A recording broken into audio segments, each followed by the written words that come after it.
it's me, and today I'm here with a bit of a casual video talking about the movies I watched in the month of November.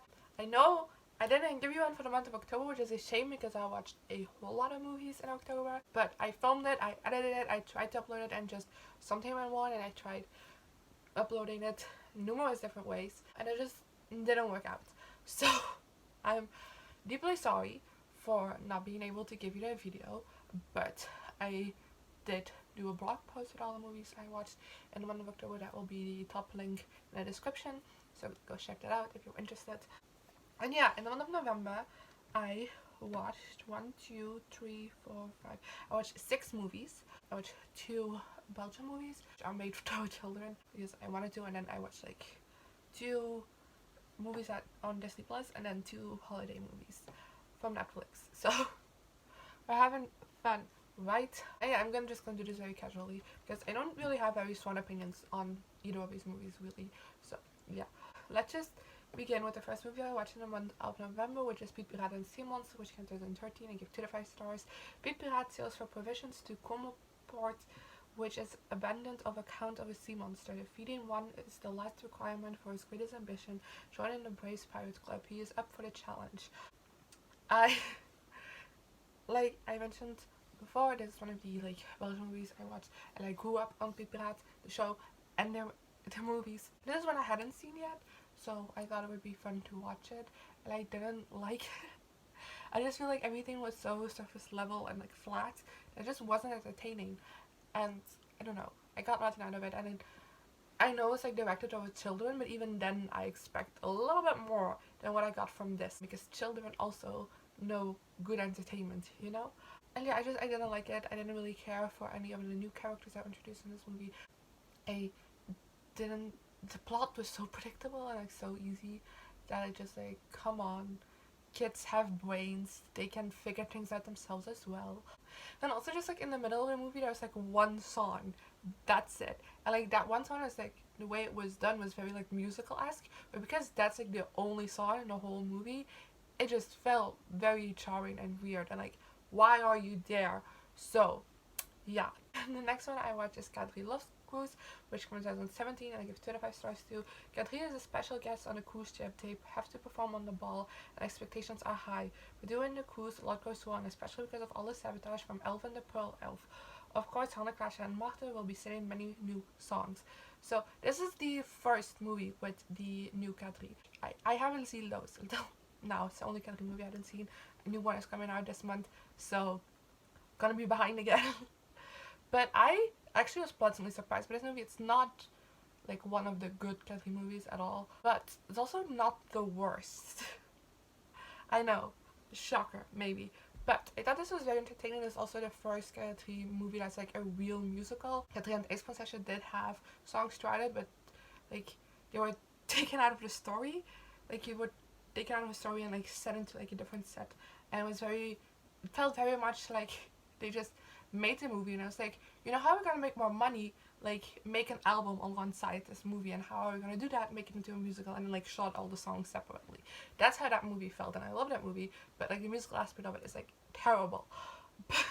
So I was pleasantly surprised to actually see that this movie did a great job at making it into a musical. It flowed very naturally. I really liked the songs. They came into the right moments, and I really liked it. So that's great. Then for the rest, the acting isn't great, but I don't think any Kadri movie has ever been well acted, but this especially was bad, because usually what you get is Kadri aren't actors, they're singers. That's their main purpose. So those 3 have never been great at acting, even with the old ones, I'm sorry to say it, but the cast surrounding them usually is so good that it doesn't matter. Even the supporting cast in this was just not great at acting. Some characters in it are very well acted, and then most of them are just terrible. So I don't know how they casted this movie, because the acting was just not good. That's honestly this movie's biggest down point, I think. I think with a stellar cast with that had great casting, that could kind of uplift the acting of the 3 girls, this would have been even better, and maybe alongside some of the best ones, because the plot is fun. Nothing unique, but it's fun, and there are some funny moments in there, and it has a heartwarming message. And like I said, it's a great musical. They really like put in a musical element into it really, really well. It just, the acting was just terrible. Then next up I have Clouds, which came in 2020, and I give 2 out of 5 stars to young musician Zach Sobiek. Discovers his cancer has spread, leaving him just a few months to live. With limited time, he follows his dream and makes an album, unaware that it will soon be a viral music phenomenon. So this came out last month, and I wanted to watch it in October, but I was so busy watching like Halloweeny movies that I just didn't watch it. It has Sabrina Carpenter in it. I don't watch anything with Sabrina Carpenter in it because it's Sabrina Carpenter. But I don't know. I feel bad critiquing this movie because honestly, all the things I would have changed about this movie, I couldn't change because it's based on a real person's life.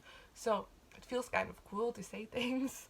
But basically what I think, this movie just tried to do too many things in this one movie. It just tried to like capture this, like too many events. That was kind of my problem, and that way I just don't think like most of the things got the development that they needed. Like for example, the main romance in this was terrible, and I feel pretty shitty saying that because it's a real romance. But because we never really get time to like, you know, develop anything, because we're just moving from one moment to the next, nothing really has time to resonate or I don't know, just sit and develop. I never felt the chemistry between the two characters, and again, feel shitty saying that because it's based on real people. But yeah, just a major flaw in the making of this movie that just like tried to cram in too many events into one movie, and therefore I just never really cared about too many of the events. But overall, it's a heart-wrenching story. Obviously, I'm not heartless. I cried at the end. Who didn't? And yeah, Sabrina Carpenter has my heart. Next up we have The Rescuers, which came in 1977. I give 2 out of 5 stars to 2 mice of the Rescue Aid Society search for a little girl kidnapped by unscrupulous treasure hunters. What's unscrupulous? I've never heard that word in my life before. Oh my god, what does that mean? I don't know. But The Rescuers is one of my mom's like favorite childhood movies. Like she's obsessed with it, and she wanted to rewatch it recently, so I watched it with her because I also remember watching it as a kid, but I don't remember anything from it at all. I didn't like it. I just thought it was so incredibly boring. That's basically my only complaint. I thought it was boring, and yeah, that's it. It dragged on too long. Like certain elements definitely dragged on too long. It's like, oh my god, we get it. Move along. And I don't know. I was bored. That's kind of all I have to say about this movie. Nothing more, nothing less. I was bored. My mom still loved it, so that's great. It's her childhood, not mine. Then the next movie I watched is The Princess Switched Again, which came in 2020. I gave 45 stars to when Duchess Margaret unexpectedly inherits the throne to Montenaro and hits a rough patch with Kevin. It's up to her double Stacy to save the day before new lookalike body girl Fiona foils their plans. So, I really liked it. I know that objectively, like, these Christmas movies aren't good, but I have so much fun watching them that I don't care. They're a bit convoluted, not very convoluted, and very extra, and just, I don't know, it's so much fun. I love it. And I really enjoyed this one as well. I still prefer the original Princess Switch because I just feel like that one was better plot-wise. And I feel like this one could have been better as well. It just kind of had a lot going on with the storyline of Fiona and then Margaret have struggles with becoming queen, and then Margaret and Kevin relationship struggles, which is a little bit too much going on for me. And I feel like I've seen reviews of this movie, and I've heard other people say this, and wasn't until I heard someone else say it, I was like, yes, that was my problem, is that this could have been so much better if the movie just focused on Margaret becoming queen and Margaret's relationship with Kevin being healed, and then we would have done a third movie with the plot that Fiona had, because I think like maybe like something else mixed into it, but remove the Fiona plot from this and like put it in its own separate movie. And I feel like yes, yes, that would have made this so much better, because it would have given everything more time to like breathe and like sit and just like work really well and flow really well. And I don't know. Moving on to the last movie I watched in November, and that's Holidate, which also came out in 2020 and gave 45 stars to. Fed up with being single on holidays, 2 strangers agree to be each other's platonic plus ones all year long, only to catch real feelings along the way. I want to preface this, that despite the poster and despite the title, this is not a Christmas movie. I mean, it starts on Christmas and it ends on Christmas, but like the entire thing in between is all the other holidays in a year.